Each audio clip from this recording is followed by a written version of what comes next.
what do lawyers find most challenging about either thinking about retirement or considering retirement? It's changed a lot, hasn't it, in the last number of years? The way people think about it? I don't know that what they think about has changed. The nature of retirement has changed. Well, okay. People are living much longer. You know, we're talking today in terms of 100-year lives. They say that half of the 5-year-olds in kindergarten today will live to be over 100. And if you're in your 60s now, you probably have a 50% chance of living well into your 90s and maybe reaching 100. Wow. Especially if you're a lawyer, because people who are well educated and have access to good health care tend to live longer.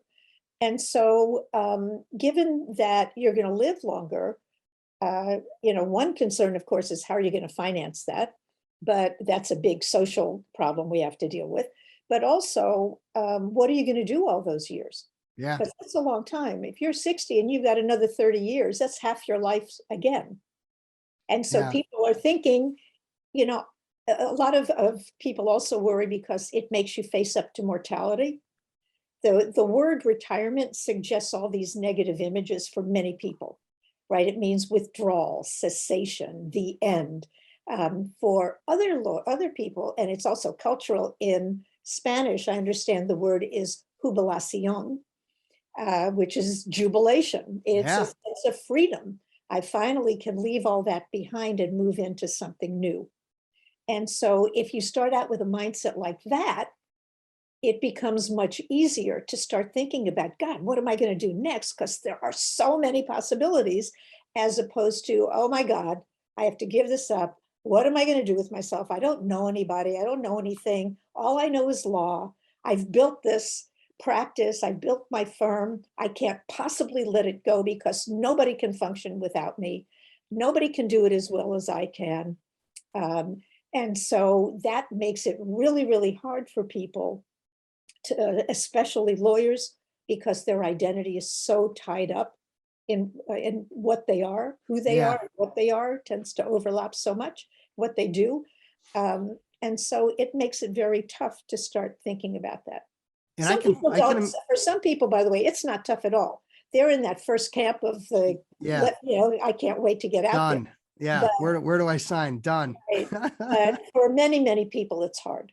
Yeah. I mean, my father retired from law 65 to the day. I mean, he was done. And I think he may have done some mediation or arbitration for a few years after that, but I don't know. I feel like maybe he threw it in a little too early because that's sort of what was done. This is back in the 90s. So, but now he's like, I mean, I've added up the number of hours. I calculated the number of hours that he plays solitaire a day, and it's it's years of his life he's now spent playing solitaire. And I think his brain is atrophied a little bit. I mean, he still has moments of hilarity and sharpness. And there's other times where I have to explain things 2 or 3 times. So I don't know. I feel like that was a decision he made based on sort of the norms of society, because he loved being a lawyer. And I think he could have gone another 5 or 10 years without batting an eye.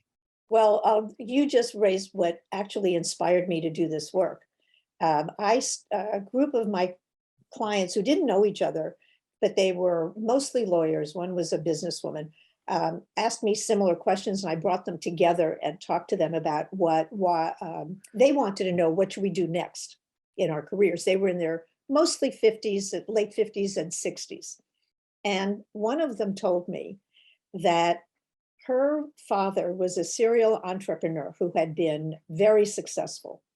And he was now 75. He did the same thing your dad did. He retired at 65. And on his 75th birthday, she said, how are you and how are you enjoying, and how have you been enjoying this retirement? And he said, well, I worked so hard my whole life to make sure I earned enough that you and your mom and your siblings would all be taken care of financially. And I succeeded, and I was proud of myself for doing that. And then I retired at 65 because that's what you were supposed to do. And I've spent the last 10 years bored out of my mind. Yeah. Right on. And, she said, I don't want to be that. And I said, well, why do you think you have to be? And what we are seeing that's a much healthier attitude today is that there is no number. There's no pull-by date. Some people want to retire. I talk to people in their 30s who are planning multiple retirements because they see they're going to live long. They want to make sure that they have careers that satisfy them, but they don't expect to be in the same one for a long time. What a difference that is. When we started, and I started long before you got into a job and a career and you stayed there your whole, for your life until you packed it in. And 65 is just kind of an arbitrary number devised by the Social Security system. So in fact, when Social Security started, the average age, the average life expectancy was something like 67, and most retirement kicked in at 65. Most people didn't live long enough. I'm wrong. I get those numbers all mixed up, but the average life expectancy was something like 62, and Social Security kicked in at 65. So most people never even reached Social Security. Yeah. Today, the numbers don't mean anything. Some people want to keep working and do keep working for decades longer, and other people want to do something completely different, and they can.